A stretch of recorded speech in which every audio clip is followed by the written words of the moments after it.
Selamat pagi semuanya. Kembali lagi di pelajaran sosiologi, masih pada kompetensi 3.1, di mana kita akan mempelajari diskriminasi dan segregasi.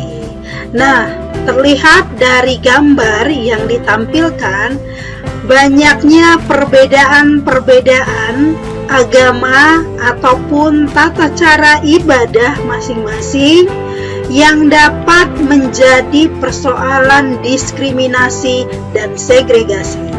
Mari untuk kita pelajari selanjutnya. Pertama, kita akan mempelajari diskriminasi.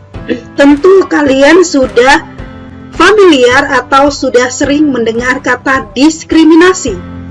Nah, apakah diskriminasi itu? Terlihat berbagai bentuk macam diskriminasi. Salah satunya adalah diskriminasi gender.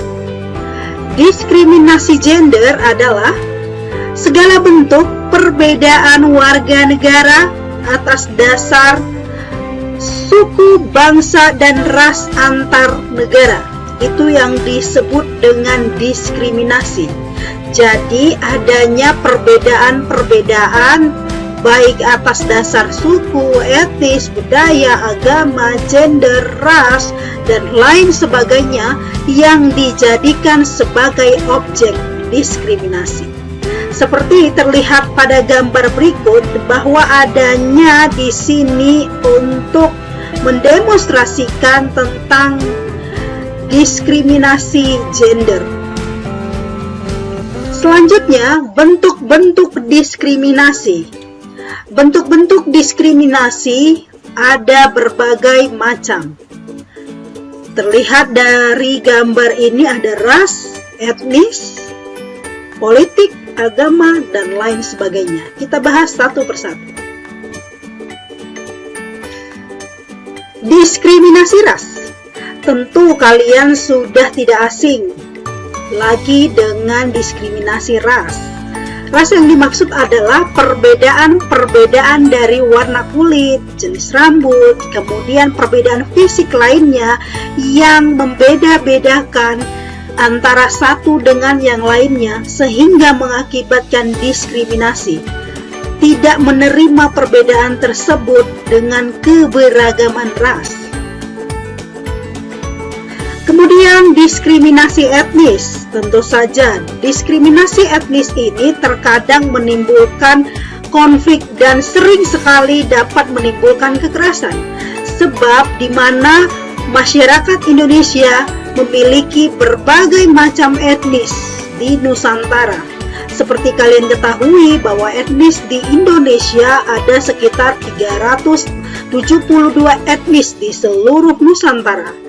Nah, untuk 372 etnis tersebut terkadang atau bisa saja terjadi konflik sosial antara bahasa, beragam bahasa, karena tidak mengerti, tidak memahami antara satu dengan yang lainnya.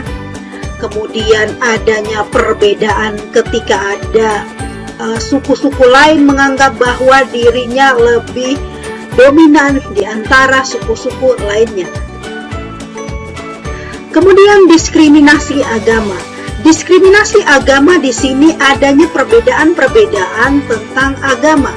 Menjadikan perbedaan tersebut, perbedaan agama, baik ketika melaksanakan tata ibadah, ketika melaksanakan perayaan-perayaan keagamaan tertentu, di sini terjadi penolakan ataupun tidak terjadi toleransi antar umat beragama, sehingga sering menimbulkan diskriminasi agama. Kemudian diskriminasi gender. Diskriminasi gender ini adalah masih mengkotak-kotakkan antara laki-laki dan perempuan, menganggap bahwa perempuan adalah orang yang paling lemah dibandingkan orang yang paling kuat, yaitu laki-laki. Sehingga konsep dasar dari perbedaan gender yang dimaksud adalah perbedaan antara laki-laki dan perempuan baik dengan pengupahan gaji maupun tentang pekerjaan. Kemudian diskriminasi usia. Sering sekali diskriminasi usia ini sering kita lihat pada waktu perekrutan tenaga kerja, misalnya dibatasi usianya minimal usia 21 tahun, maksimal 30 tahun, dan persyaratan-persyaratan lainnya yang mengemukakan usia menjadi syarat utama dari sesuatu hal ataupun sesuatu yang diinginkan dalam masyarakat. Kemudian, adanya diskriminasi tenaga kerja. Di sini terlihat dari pembagian tugas. Mungkin saja ada sekumpulan ataupun ada beberapa orang yang menganggap bahwa pekerjaan yang paling berat dengan pekerjaan yang paling ringan dipisahkan akibat dari persamaan-persamaan tertentu sehingga terjadi diskriminasi. Misalnya pekerjaan berat A tidak boleh dikerjakan oleh B karena orang tersebut adalah saudara dari direkturnya atau sebaliknya, seperti itu. Kemudian dilihat kembali contoh diskriminasi ras. Adanya kependudukan kulit putih mendominasi statistik yang terjadi di Amerika Serikat. Situasi tersebut tidak berubah sejak 30 tahun lalu. Tahun 1974, hanya 8-10% warga kulit putih dililit kemiskinan. Dalam arti, yang paling terbanyak terjadi diskriminasi terhadap kaum kulit hitam, mencapai 20-30%. Kemiskinan yang terjadi di Amerika Serikat diakibatkan karena perbedaan ras. Kemudian, adanya diskriminasi di pasar tenaga kerja Amerika Serikat berlangsung sistematis. Dalam arti, tingkat pengangguran masyarakat kulit hitam sejak 50 tahun adalah 2 kali lipat lebih tinggi daripada warna kulit putih. Mirisnya jumlah tersebut tidak berubah terlepas dari pertumbuhan ekonomi atau tingkat pengangguran secara umum. Kalian tentu sudah memahami dan sudah pernah belajar tentang sejarah. Bagaimana sistem pemerintahan apartheid, bagaimana pejuang-pejuang kulit hitam memperjuangkan hak dan kewajibannya bagi kulit putih, di mana mereka meminta kesetaraan dari jenis kulit atau dari jenis ras. Untuk itu, sampai sekarang telah berangsur-angsur kembali kepada hakikatnya. Hakikat yang dimaksud adalah keadilan. Keadilan bagi setiap bangsa, keadilan bagi setiap ras yang berbeda. Kemudian diskriminasi tempat kerja. Contohnya adalah berbagai macam jenis-jenis pekerjaan. Mungkin terjadi diskriminasi yang tidak disadari ataupun yang telah disadari. Adapun berbagai macam bentuknya, yaitu struktur gaji. Mungkin saja penggajian antara golongan A dengan golongan B tidak sama, tergantung dari pekerjaan ataupun tergantung dari tingkatan struktur pekerjaannya seperti apa, sehingga penghasilan yang diperoleh pun tidak sama dengan yang lain. Kemudian bagaimana perekrutan? Misal perekrutan tenaga kerja, misal hanya merekrut etnis yang sama dengan atasannya, atau agama yang sama dengan atasannya, atau memilih-milih yang hanya satu daerah dengannya untuk bekerja di suatu perusahaan ataupun di suatu pekerjaan lainnya. Kemudian strategi yang dianut dalam promosi. Nah, ini sering sekali dampak dari KKN. KKN yang sering itu adalah nepotisme, di mana untuk mempromosikan kawannya ataupun untuk mempromosikan saudaranya sengaja menjatuhkan orang lain yang mungkin berkualitas, punya kompetensi untuk menjadi naik jabatan atau untuk dipromosikan. Tetapi karena mungkin saja dia berbeda dengan pejabat ataupun dia berbeda dengan pengusaha ataupun yang pemilik perusahaannya, maka kualitasnya akan tenggelam oleh kuantitas dari perekrutan ataupun dari promosi pekerjaan tadi. Kondisi kerja umum bersifat diskriminatif.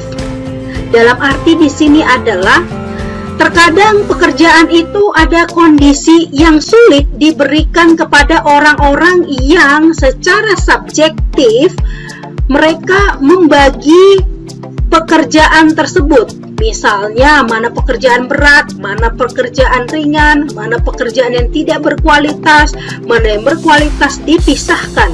Sehingga terjadi diskriminasi kondisi kerja yang sifatnya terlalu mendominasi yang menurut subjektif, bukan lagi dipilih secara objektif.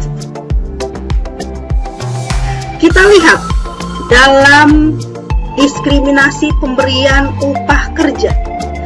Contohnya saja sejak tahun 1950, pendapatan rata-rata warga kulit hitam selalu berada di bawah 60% dari upah yang diterima warga kulit putih, di mana pengupahan dilihat lagi berdasarkan jenis kulit, berdasarkan ras, yang menjadikan diskriminasi semakin meningkat. Kemudian diskriminasi pendidikan, banyak sekali ya, contohnya saja yang ada di Amerika Serikat pada waktu masa pemerintahan sekitar 40% kulit hitam menempuh pendidikan di sekolah yang didominasi oleh murid Afrika atau Amerika, yang dimana kulit hitam lebih sedikit dibandingkan kulit putih untuk mengecap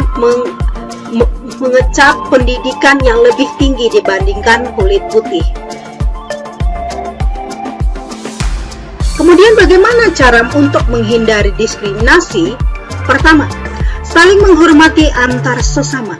Di sini tidak lagi harus dijelaskan seperti apa menghormati antar sesama, baik itu dengan menghormati perbedaan agama, ras, suku, perbedaan gender, dan lain sebagainya. Menghargai perbedaan yang ada, menyadari bahwa perbedaan itu merupakan kekayaan bagi kehidupan masyarakat. Dengan menghargai perbedaan, maka terciptalah toleransi. Kemudian tidak saling merendahkan, saling mencela, berprasangka buruk, saling mengejek dan menjelekkan orang lain. Bagaimana menghargai hak-hak hidup orang banyak berdasarkan perbedaan-perbedaan yang ada. Tidak saling mencela atau tidak berpikiran stereotip atau berprasangka buruk terhadap orang lain. Menghindarkan sifat ataupun pandangan subjektif, lebih ke objektif untuk memandang orang lain. Memuji orang lain ketika berkualitas dalam pekerjaannya, tidak menjelekkan atau menjatuhkan orang lain ketika dia memang terpuruk dalam segala situasi, tapi kita memotivasi dan mendukungnya. Kemudian segregasi. Apakah segregasi? Segregasi adalah pemisahan kelompok ras atau etnis secara paksa. Segregasi merupakan bentuk pelembagaan diskriminasi yang diterapkan dalam struktur sosial. Artinya, kelompok-kelompok ras atau etnis dipisahkan secara paksa untuk ditempatkan pada struktur sosial tertentu. Misalnya, kelompok ras ataupun kelompok etnis yang misalnya lebih sedikit atau minoritas ditempatkan pada struktur sosial yang lebih rendah atau jabatannya yang lebih rendah dibandingkan mereka yang dominan rasnya, dibuat di jabatan yang paling tertinggi. Jadi pembagian jabatan misal dari ketua, wakil ketua, sekretaris dan lain sebagainya dikotak-kotakkan ataupun dipisahkan berdasarkan kelompok ras atau etnisnya secara paksa tanpa kompromi ataupun tanpa kesepakatan dari kelompok-kelompok lainnya atau dari setiap individu ataupun anggota kelompok yang ada di struktur sosial tersebut.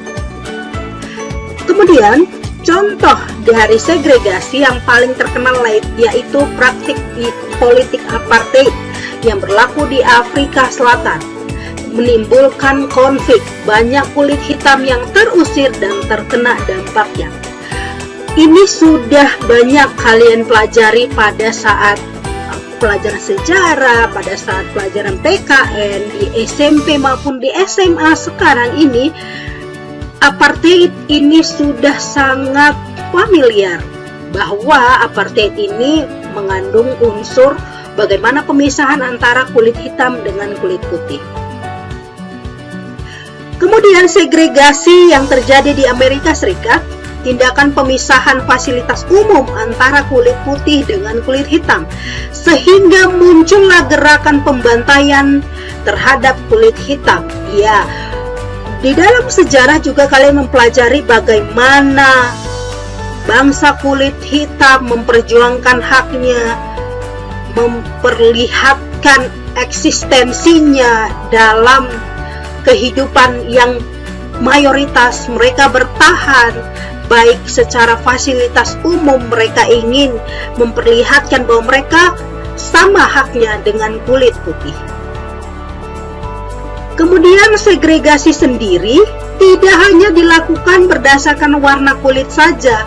Perbedaan agama hingga suku bangsa juga kerap kali dijadikan landasan untuk melakukan segregasi demi menghindari terjadinya konflik atau gesekan. Nah, di sini seringkali segregasi juga diterapkan untuk perbedaan agama dan suku bangsa yang sering bergesekan, dalam artinya sering terjadi konflik, terutama yang terjadi di Indonesia. Sangat sering terjadi konflik-konflik sosial yang diakibatkan adanya pemisahan-pemisahan tersendiri, sehingga pemisahan tersebut jika tidak dihormati atau tidak dipahami, maka akan terjadi konflik dan kekerasan, sehingga yang dirugikan adalah masyarakat umum, masyarakat yang mungkin tidak tahu akan keberadaan dari perbedaan tersebut. Demikianlah tentang materi diskriminasi dan segregasi. Terima kasih untuk kalian semua yang sudah mendengarkan. Kita akan bertemu di pembelajaran berikutnya dengan materi yang baru. Terima kasih, Tuhan memberkati.